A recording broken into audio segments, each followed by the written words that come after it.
శ్రీమద్ భగవద్గీత 6వ అధ్యాయము ఆత్మ సంయమ యోగము 9వ శ్లోకము. సుహృన్మిత్రార్యుదాసీన మధ్యస్థద్వేష్య బంధుషు సాధుస్వపి చ పాపేషు సమబుద్ధిర్విశిష్యతే. ఈ శ్లోకమునకు అర్థము: శ్రేయోభిలాషులను, మిత్రులను, శత్రువులను, సాధువులను మరియు పాపులను యోగులు నిష్పక్షపాత బుద్ధితో చూస్తారు.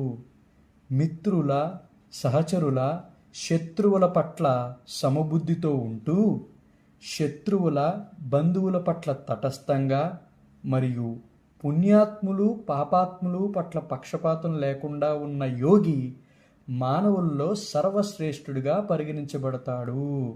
ఇది ఈ శ్లోకమునకు అర్థము. ఓం నమః.